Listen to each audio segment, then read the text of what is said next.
The store's mascot costume, stored in the back, was standing in the middle of the aisle. Evan stopped just inside the swing of the stockroom door, one hand still on the handle. The fluorescent lights hummed overhead with their usual tired insistence, that faint electrical whine he'd learned to tune out during graveyard shifts. The aisle stretched out in front of him. Chips on the left, candy and jerky on the right, the scuffed white tiles reflecting everything too clearly. And there, halfway down, stood the mascot. It was the smiling otter suit the store used for weekend promotions, birthday appearances, the occasional awkward ribbon cutting. Brown felt fur, oversized head with glassy black eyes, a stitched grin that showed too many square teeth. It should have been hanging limp on its hook in the back, arms dangling, zipper open like a split seam. Evan had put it there himself at the start of the week, making sure it was dry after the last event, because damp mascot suits smelled like rot. Now it stood upright, balanced, facing him. For a moment, Evan just stared. His brain tried to categorize the image, slide it into something familiar. Someone from corporate. A prank? But the store was locked except for the front doors, and the bell above them hadn't chimed in over an hour. The night outside the glass was empty, just sodium light and the black ribbon of the road. He glanced back over his shoulder into the stockroom.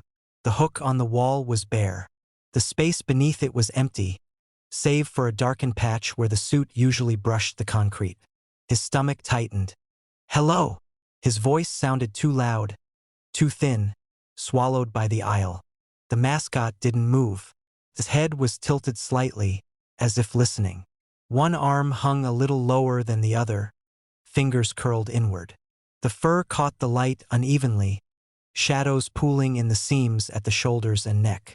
Evan took a step forward, then stopped.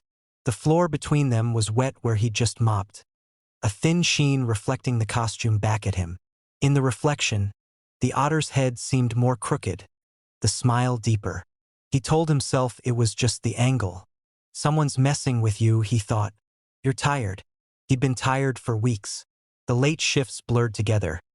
The hum of coolers, the soft tick of the clock above the lottery tickets, the endless refacing of shelves that never stayed neat. Fatigue could do strange things. He knew that. He'd read about it during one of the long, empty nights when the internet lagged and the store felt like it was floating, detached from time. He walked closer, every step deliberate. The smell hit him before he reached it. Not the expected synthetic fabric and stale sweat, but something sharper, damp, briny, like wet fur left too long in a sink. "Did someone put you out here?" he muttered, absurdly polite. The mascot's glass eyes reflected the lights in pinpoints, unblinking. He circled it slowly, heart ticking faster with each step. There were no footprints in the damp tile except his own, looping toward it. No scuffs, no dragged marks. Up close, he could see the zipper at the back of the neck was closed, fully sealed. Evan's mouth went dry. He reached out, then hesitated, his hand hovering inches from the felt. A memory surfaced, him wrestling the suit off the last time it had been used, peeling it down over the sweaty employee inside, steam rising in the cool backroom air. It had been heavy then, awkward, collapsing as soon as no one supported it. This wasn't collapsing. He touched the arm. The felt was cold. Not just cool from the air conditioning, but cold in a way that seemed to sink into his skin, leaching warmth. He jerked his hand back. Behind him, somewhere near the drink coolers, something clicked. The sound was small, almost lost under the hum, but it made his shoulders tense. He turned, scanning the aisle. Everything else was where it should be. Rows of bottles, condensation beating on plastic, labels facing forward. When he looked back, the mascot's head was straight. Evan's breath stuttered. He squeezed his eyes shut, counted to 3, opened them again. The head was still straight. "No," he whispered. "No, that's not." He stepped back, bumping into the end cap display. A bag of chips crinkled and fell, the sound explosive in the quiet. He stooped to pick it up, more for something to do with his hands than out of any sense of order. When he straightened, the mascot was closer. Not much, maybe a foot, but enough that the distance between them felt suddenly intimate. His heart hammered. He searched the floor again. Still no new footprints. "I'm locking up," he said louder now, as if announcing it might make it true. I'm closing early." He moved toward the counter, eyes never leaving the costume. The security monitor flickered in his peripheral vision, cycling through the cameras. He glanced at it despite himself. On the screen showing the main aisle, the Mascot wasn't there. The aisle was empty, shelves pristine, the wet floor reflecting only fluorescent light and his own small figure near the counter. The camera feed wavered, lines rolling, then stabilized. Evan looked back up. The Mascot was still standing in front of him. A cold bloom spread through his chest, something close to panic but slower, heavier. He turned back to the monitor, flipping through the feeds with shaking fingers. Stockroom, empty. Back hallway, empty. Front doors, closed, the night pressed up against the glass. The aisle camera stubbornly showed nothing. "Okay," he said to no one. "Okay, okay." He laughed once, a short, broken sound. I'm seeing things." As if in response, the Mascot's arm twitched. Just a little, a tightening of the curled fingers, felt creasing where it hadn't before. Evan backed away until he hit the counter. He could feel the cool metal through his shirt. The smell was stronger now, filling his nose, making his eyes sting. He thought of riverbanks, of something drowned and left too long. The lights flickered. For a fraction of a second, everything dimmed. In that brief lull, the hum dropped away, and the store felt hollow, like a breath held too long. When the lights steadied, the Mascot had turned its head toward the front doors. Evan followed its gaze, dread coiling tighter. Outside, a shape moved at the edge of the lot, just beyond the reach of the light. He couldn't make it out, just a suggestion of bulk, of fur catching and losing the glow.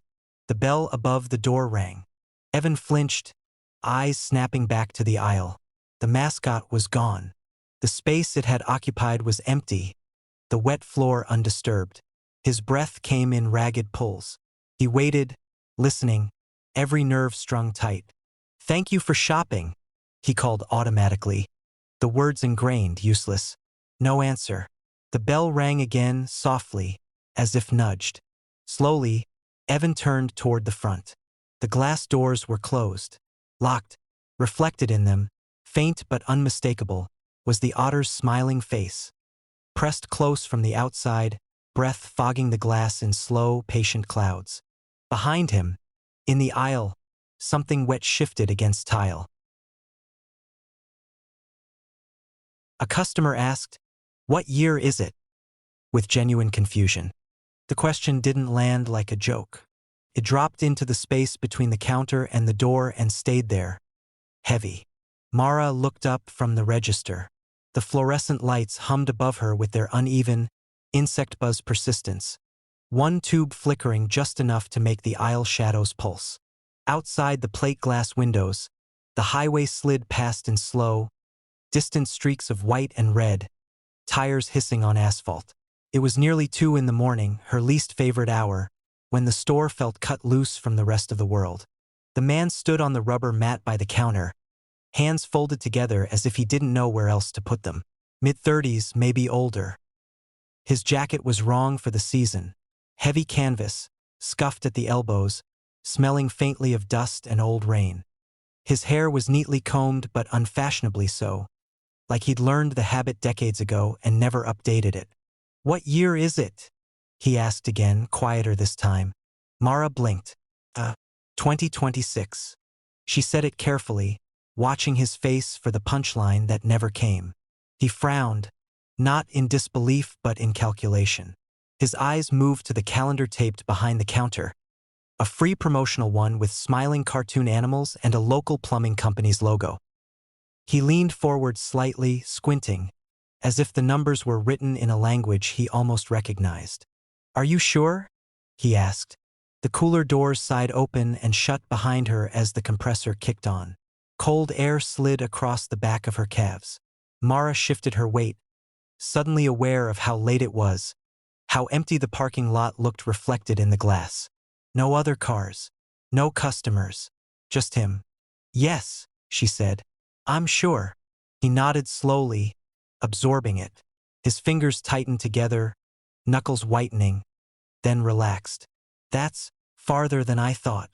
A prickle worked its way up her arms. Farther than what? Instead of answering, he turned, looking around the store as if seeing it for the first time. The long aisles of chips and candy. The coffee station, dark and unused, pots rinsed and left to dry. The lottery display cycling through ads without sound. Everything looked the way it always did, but under his scrutiny it felt staged, like a set built to resemble something real. The lights are wrong, he murmured. They're fluorescent, Mara said automatically.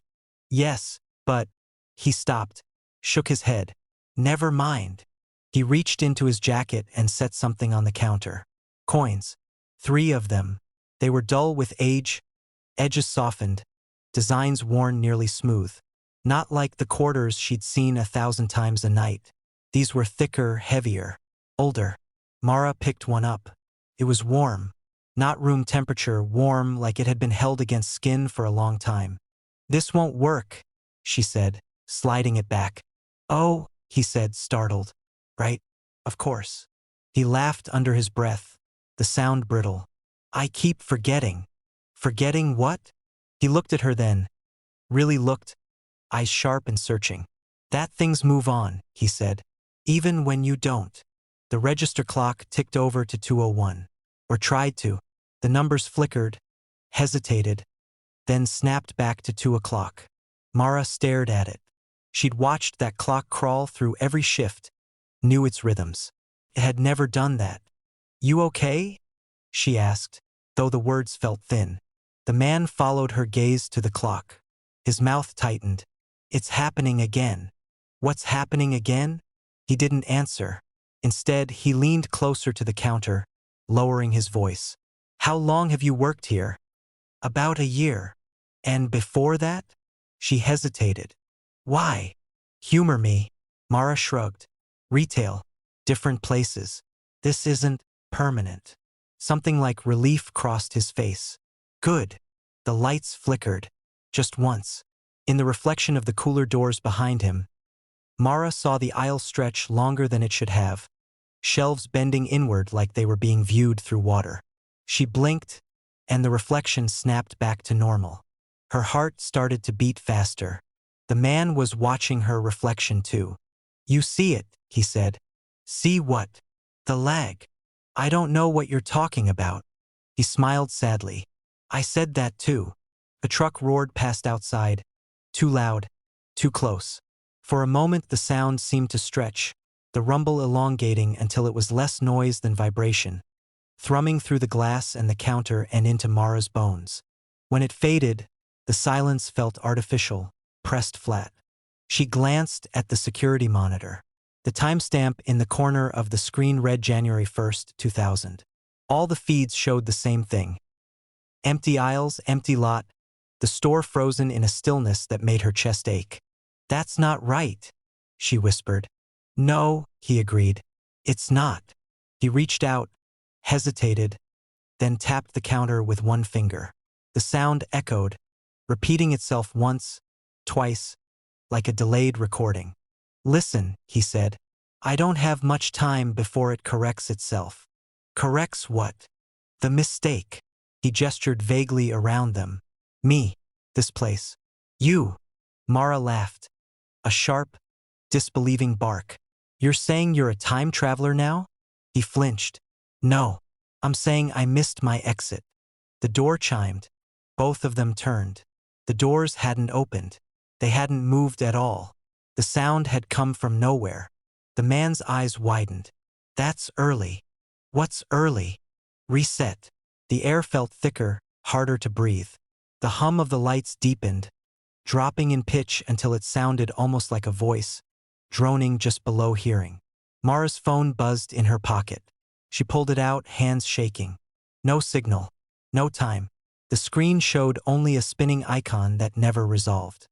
Hey! She said, panic creeping into her voice. Stop. I don't like this. I know, he said softly. I didn't either. The store around them seemed to shudder, not physically but perceptually, like a skipped frame. The candy rack near the door now held brands she didn't recognize. Packaging slightly off, colors muted. The calendar behind the counter had changed. Same animals, different company, the year smudged as if erased. Mara backed away, bumping into the coffee station. The metal was cold against her spine. "Make it stop." "I can't," he said. "I'm not the cause. I'm the symptom." Another flicker. The security monitor went black, then came back on. The timestamp read December 31st, 99, 11:59 p.m. The man looked at it, then at her. "This is where it loops." "Loops how?" "Until it finds a stable point." He swallowed. "Or until it decides you're the anomaly instead." The door chimed again. This time, the doors slid open an inch, then slammed shut. Mara's mind raced, grasping for something solid. "Why are you here?" He took a step back, as if bracing himself. "Because you answered me." "Answered what?" "What year it is." The lights went out. For a heartbeat, there was nothing. No hum, no traffic, no sound at all. Then the fluorescence snapped back on. The store was empty. Mara stood alone behind the counter, breath coming in shallow gasps. The door was closed. The lot was empty. The clock on the register read 2 a.m. Had she imagined it? The exhaustion, the long hours. She looked down. 3 old coins sat on the counter, warm against the laminate, their worn faces catching the light.